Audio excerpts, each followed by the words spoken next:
మనకి నిన్న రిషబ్ పంత్ మాంచెస్టర్ టెస్ట్లో ఒక రికార్డ్ క్రియేట్ చేశాడనే చెప్పాలి. అదేంటంటే మనకి విదేశాల్లో అత్యధిక పరుగులు చేసిన విజిటింగ్ వికెట్ కీపర్ జాబితాలో చూసుకుంటే టాప్ లిస్ట్లో ఉండటం జరిగింది.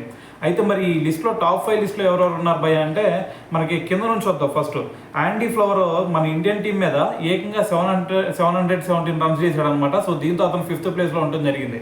సో దాని తర్వాత మరి 4th ప్లేస్లో చూసుకుంటే రాడ్ మార్ష్, అతను ఇంగ్లాండ్ మీద 773 రన్స్ చేసి 4th ప్లేస్లో అయితే ఉన్నాడు అనమాట. సో దాని తర్వాత ఎంఎస్ ధోని ఇదే ఇంగ్లాండ్ మీద 778 రన్స్ చేసి మరి 3rd ప్లేస్లో అయితే ఉండడం జరిగింది. సో దాని తర్వాత రిషబ్ పంత్ 879 రన్స్ చేశాడు ఆస్ట్రేలియా మీద. సో దాంతో అతను 2nd ప్లేస్లో ఉన్నాడు. మళ్ళీ 1st ప్లేస్లో చూసుకున్నా సరే మనకి రిషబ్ పంత్ ఇదే ఇంగ్లాండ్ మీద నిన్న చూసుకుంటే 1004 రన్స్ చేసి 1st ప్లేస్లో అయితే ఉన్నాడు అనమాట.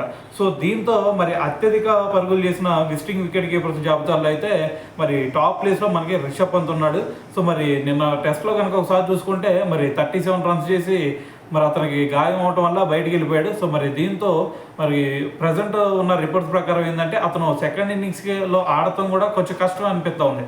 ఎందుకంటే అతనికి ఇంజురీ చూసుకుంటే చాలా తీవ్రంగా అయినట్టుగా అనిపిస్తూ ఉంది అనమాట.